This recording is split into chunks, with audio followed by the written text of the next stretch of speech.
Okay, so we're down here at tricycle.tv again. As you know, I'm making films about what's going on in Bristol and uncovering some of the good people and the good people's work. Today I'm here with Food Not Bombs Bristol. Hello everyone. Yeah. So, you doing a song? You got a song? Yeah, we do have a song. Oh, cool. Cool. The encore. So, could you tell me a little bit about what you do, basically? What is Food Not Bombs Bristol? Yeah, it's basically a group of people. Anyone can help, and it's we give out vegan, vegetarian food to anyone who needs it. We're not a charity; we're a solidarity. And we skip all the food, or we get donations from different cafes and shops and supermarkets. So the idea is basically food that would otherwise go to waste, we use it and give it out, and we all cook together. Okay. We take advantage of all the wastefulness in society, and we kind of make something good of it, basically. And we have a great time in the process. Yeah! What's up? We have a great time in the process. We all do it communally Okay. and eat some ourselves. And Oh, nice. Yeah. Perfect. spread the love. So, what type of people do come along to the Food Not Bombs Bristol? Is it open to everyone? What's the story? Absolutely everyone. Yeah. But a lot of homeless people. Yeah.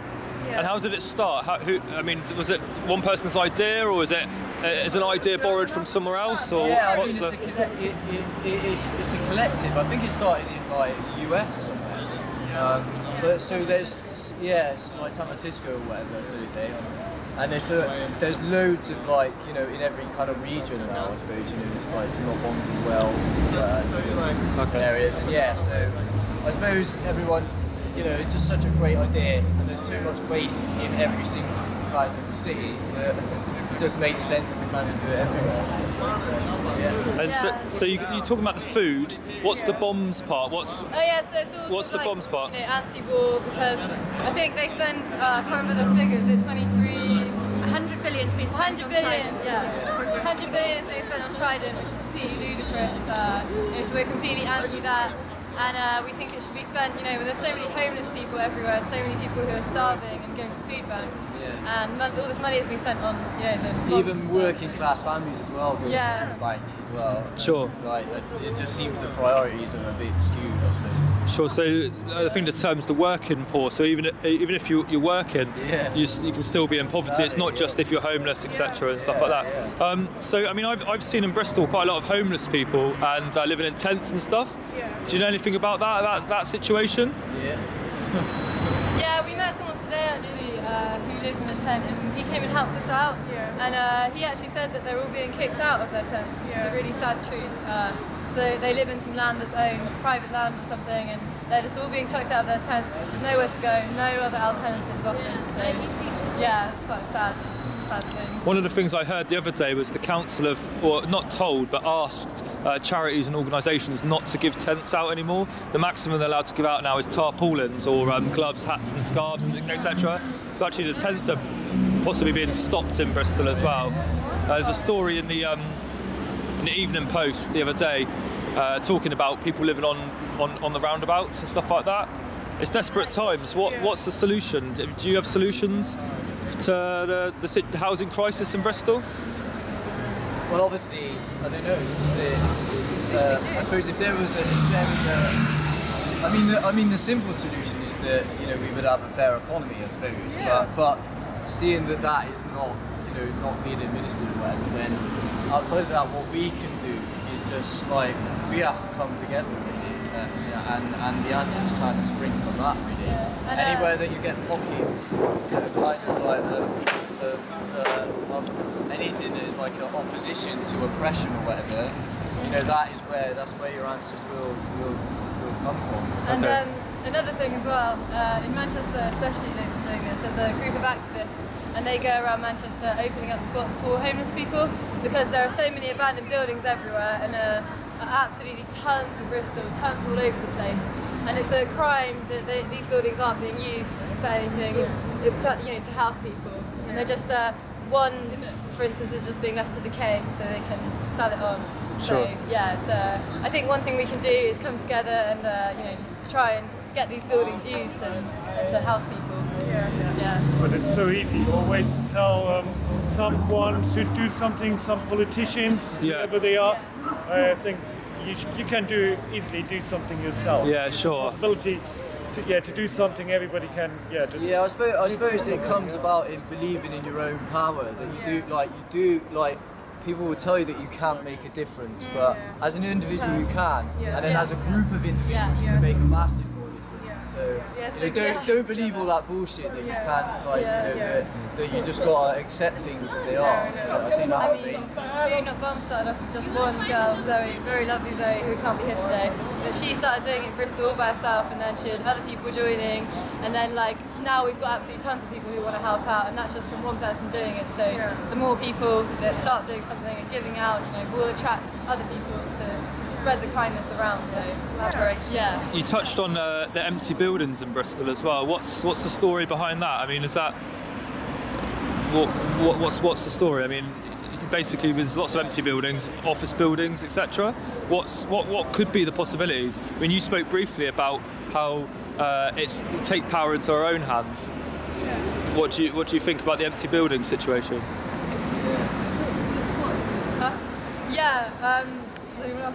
Well, I think probably the council in Bristol should open up some of these empty buildings and make them available. They think that moving individuals on from, say, the roundabouts from their tents is going to make a difference, and the charities have been told not to give out tents but tarpaulins. Where actually do they expect these people to go? So I think the point is, it's all very well saying you can't put a tent up here, you're not allowed to stay here, you're making a mess, you're urinating, etc. But where do they want them to go? And it's obscene really when there are so many empty buildings in Bristol, and Bristol is such a rich city. The reality of Bristol is it's the second most significant financial centre in the country outside London. There's a lot of money in this town, and it could be used to house people. It's straightforward as that. Not even that, you could even have projects in there that kind of empower those people as well, to kind of give them the social skills or whatever that they need within that. It can be an all-encompassing thing. It doesn't have to just be that you're just given that and they just go in there.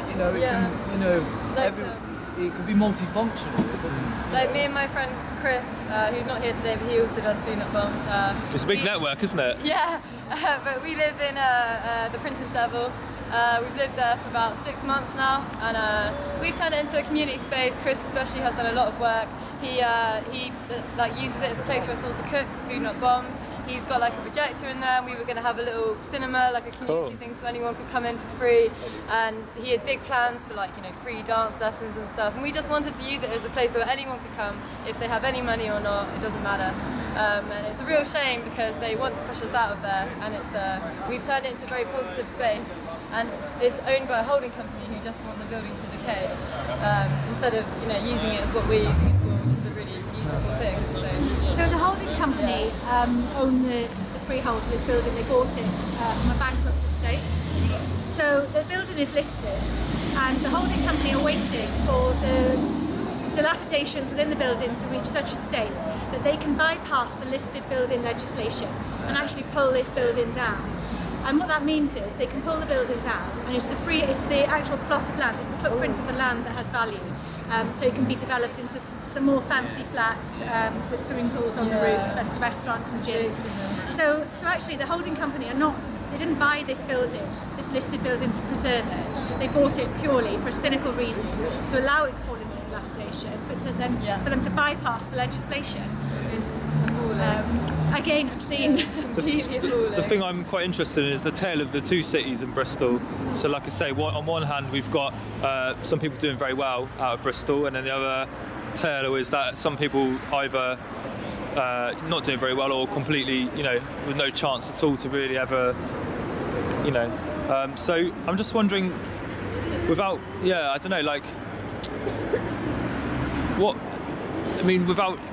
the work you're doing is fantastic and it helps people, but in terms of long-term sustainable projects, what's the future?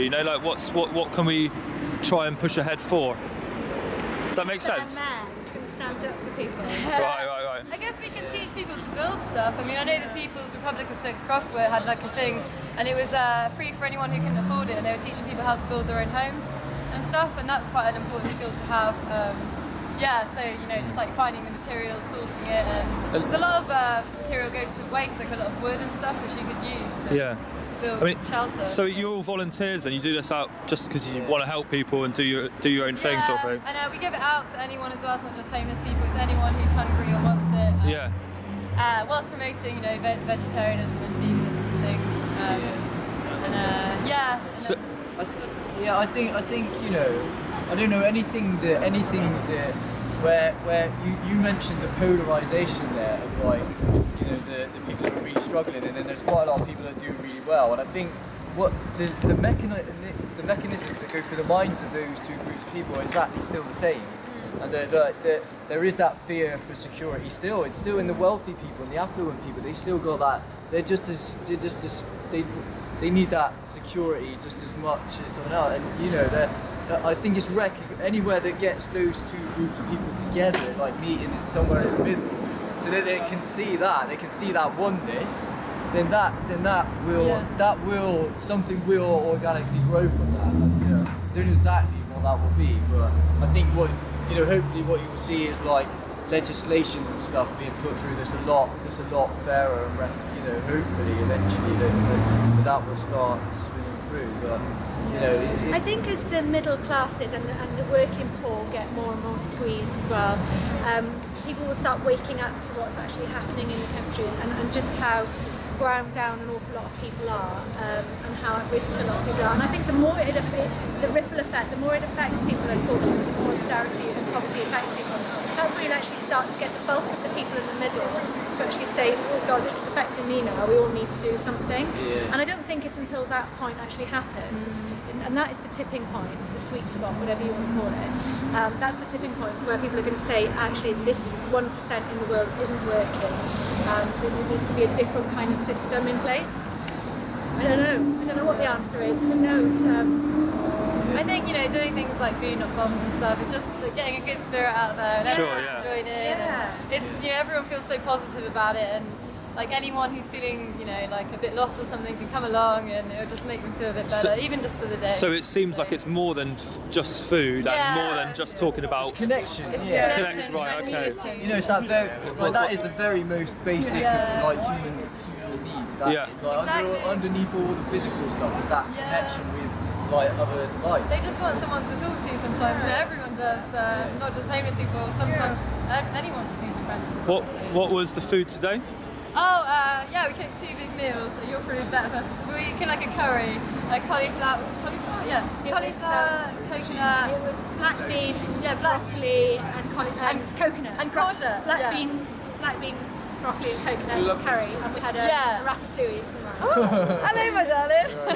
More connections. We had like 2 dishes as well. We had an aubergine beef.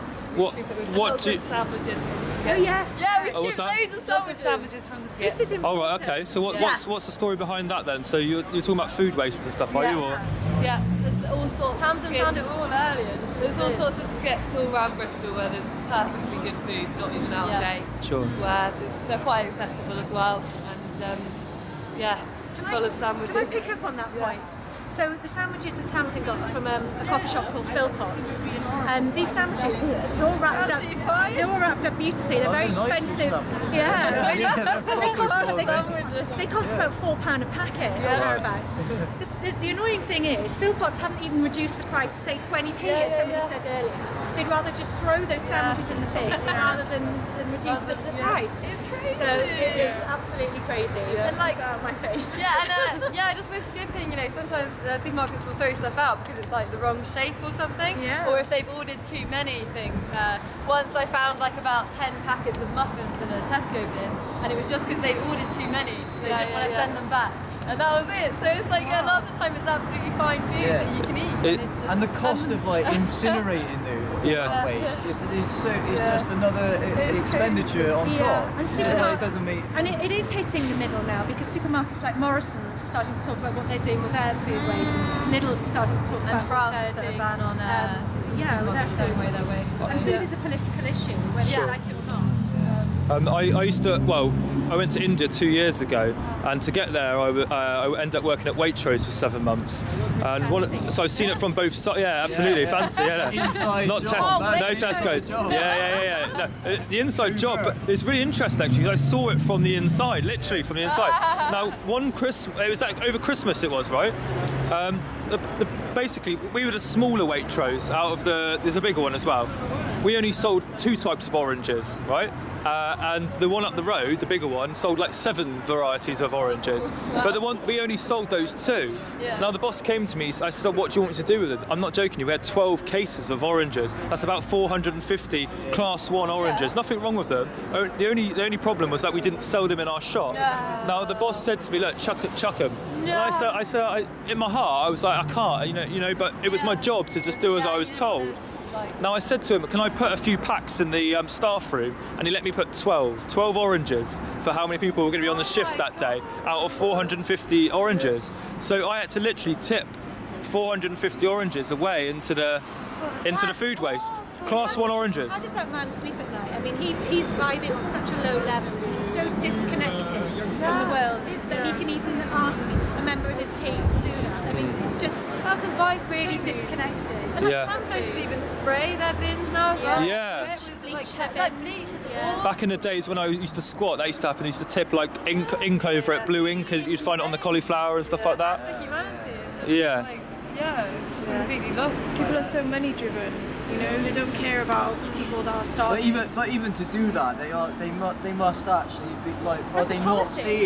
seeing what that is? Like if I'm tipping ink over whatever, you know, to stop Exactly. people don't just take that food if they don't want it, don't need it, if they don't need it. So what's the future for Food Not Bombs? You said who started it off? Sorry, Zoe. You said. Well, she started off in Bristol, Yeah. It's been going on for like absolutely years.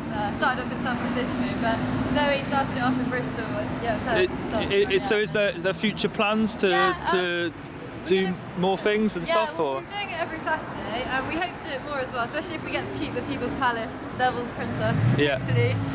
If we get to keep that, which I've got positive hopes for, then we'll keep doing it there. But if not, we'll find somewhere else. And we'll be doing it every Saturday at the Bear Pit. We give out the food at about 3. And if anyone wants to come help cook, come at 1 to the Printer's Devil. And and then we're going to protest as well, anti-Trident protest. That's in London on February 27th. So. £10 wage, Yeah. £5 unwage, tickets from Bristol CND. Yeah. and so if people want to find out about Bristol Food Not Bombs and this Trident demo, how can they find out information?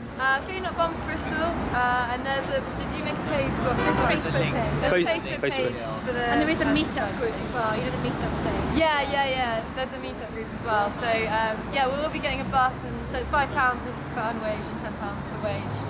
So that'll be a really positive thing because Food Not Bombs go to protests as well to help, give out food to activists and anyone who's there and wants it. And So Food Not Bombs would be Yeah. the hunt centres on Hunt Cool.